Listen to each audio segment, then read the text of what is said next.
right, welcome back to Fanon International Boxing, and this is your boy Fanon. Let's talk about Gary Russell Jr. and Leo Santa Cruz. Leo Santa Cruz, according to Boxing Scene, has now said that he'd be interested in a fight with Gary Russell Jr.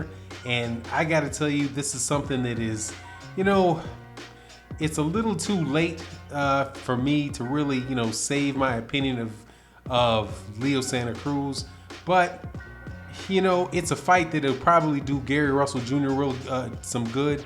And it'll be a lot of fun for real, true boxing fans because both of these guys are very high-level fighters, and it's a fight that should happen. So, according to reports, this is what Leo Santa Cruz had to say. He said that he's probably going to go back down to 126 pounds because he says I have a title at 126 and will defend it in a fight this year. And he says if Gary Russell wants it, and then he wants to fight too. The fight between the two of those guys would be a unification fight for the 126 WBA title and the 126 WBC title, WBC and WBA title. So, if this was just any other type of situation, I'd be really happy for the fight. But, it just it doesn't really sit well with me because this is a situation where I think that Leo Santa Cruz is in a, what else is he going to do type of situation, right? He's been a champion at 100. I think he's been a champion in like 4 divisions or 5 divisions. But other than the fight with Gary Russell, with Gervonta Tank Davis, Leo Santa Cruz has been, the best thing that you can say about the guy is he's a very good fighter, but the guy was a duck artist, man. And ducked Gary Russell Jr. for years. He ducked Guillermo Rigondeaux. Specifically, he ducked Guillermo Rigondeaux down at 122 pounds, and he ducked Gary Russell Jr. at 126 pounds, and didn't ever never got a bunch of, sweat for it. But now that he moved up and he got his big pay-per-view fight that he was looking for, he's performing well in the beginning of the fight against Gervonta Tank Davis, and then boom, gets knocked out, right? And now what is he gonna do, right? People are not gonna be, climbing over their seats for a Leo Santa Cruz fight now that since he just got demolished by Gervonta Tank Davis, man. And so he says now that he's going down to the 126 pound, he's gonna go back down to 126 pounds. Now, why wouldn't he just stay at 130? Again, it's obvious. Now that Gervonta Davis knocked him out, the other guys in that weight division don't have to fight him. The guys that I'm talking about are Shakur Stevenson, Oscar Valdez, and Jamel Herring. Well, I'm not sure. Shakur Stevenson does not have a belt there yet, but he will be fighting for the belt against Jamel Herring, hopefully. But those are all top-ranked fighters. So I'm not sure who he's going to be able to fight in that, in that weight division. So he has to come down there to 126.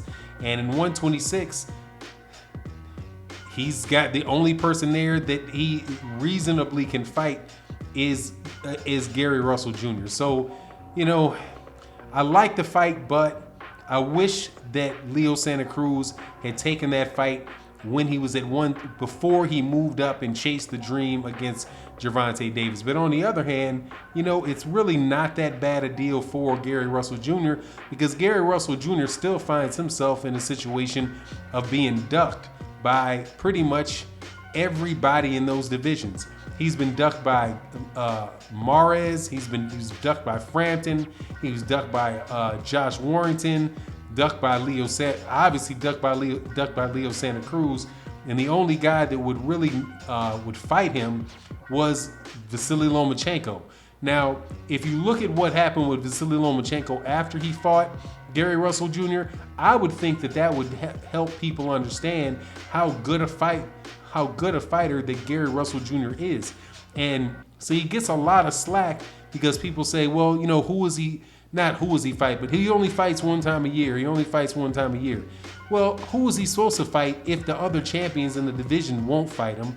And if you have I mean, he's fighting the mandatory guys, and the mandatory guys are the ones that are supposed to be the best in, the highest ranking fighter in the sanctioning body that he fights for. So I never really did get how people could criticize Gary Russell Jr. for only fighting one time a year when none of the best fighters that are in that division would fight him, and except for Lomachenko. And if you saw what Lomachenko just did to Nakatani, man, I'm telling you, I think Gary Russell Jr. does not get nearly the credit he deserves.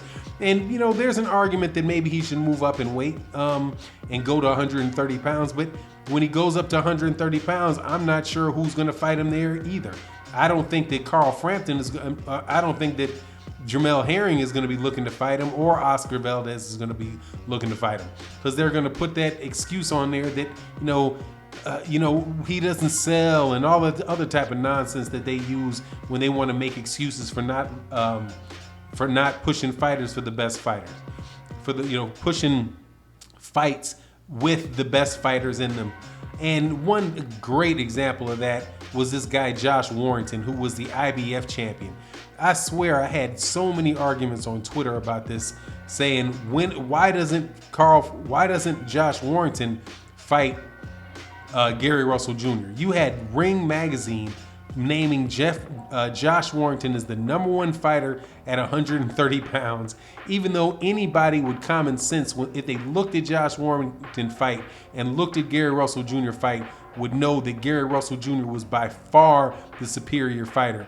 And then what happens to him? He winds up getting in there against a journeyman. I think the journeyman's name was Lara, and getting pummeled by a journeyman, right? But nobody saw that coming. Man, please, these guys and these media guys will push a B-level domestic UK fighter over to the exclusion of an A+ level American fighter any day of the week, man. I was listening to a show that had the Porter Way podcast, where he talked about a fight that he saw in South America when Terrence Crawford was an amateur. And he said that Terrence Crawford was beating the tar out of this guy, and it wouldn't matter what he did, the points just weren't getting registered. Terrence Crawford winds up winning the fight on a knockout, but they didn't even count the knockout punch that knocked the guy out on the scorecards. So it's just, I'm sorry, there's just no other way to say it, that this boxing game is very, very rigged. It's rigged to make it very hard on American fighters, and Gary Russell Jr. is one of the examples of that. Because if you look at what he does and you just look down and say, okay, how should you judge how good a fighter is? Well, it's very easy, or it's very clear what you should do to judge how good a fighter is. Is he effectively aggressive, right? Does he have effective defense? Does he have effective ring generalship? And does he have clean and effective punching? Those are the scoring criteria in the sport of boxing. And if anybody tells me that they've seen Gary Russell Jr. exhibit anything but excellent effective aggressiveness, defense, ring generalship, and clean and effective punching, man, please, email me or drop it in the comment section and let me know what fight it was that he looked like he had a problem in any of the above. The only fight where it looked like he had any difficulty was the Vasily Lomachenko fight. And again, look at what happened with guys in weight classes above when they fought Vasily Lomachenko. But instead of just saying, yeah, he lost a fight, but he lost a fight to one of the best fighters in the world, and it was a good fight. It wasn't this blowout fight. It was a fight that I thought Lomachenko won, but hey, Gary Russell Jr. is still looking for that rematch, and then nobody talking about giving it to him. So, I can understand why Leo Santa Cruz wants to go down there and fight Gary Russell Jr. And I like the fight for Gary Russell Jr., but the problem of it is that Gary Russell Jr. is going to beat Leo Santa Cruz pretty easily. I think he's going to beat him in a 12-round unanimous decision. And he's going to beat him because there's just going to be a lot of really clean punches, and Leo Santa Cruz throwing a lot of punches at the air. But if the fight happens, I think that's great. There's another young fighter that is in line to fight Gary Russell Jr. as a mandatory. I think it is a guy named Mark Magsayo. But anyway, I'm looking forward to seeing Gary Russell Jr. getting back in the ring. I'm looking forward to Leo Santa Cruz getting back in the ring. And hopefully it will be against Gary Russell Jr. Anyway, that's my take on the matter. Make sure you let me know in the comment section what you think. And with that, I'm out. Peace.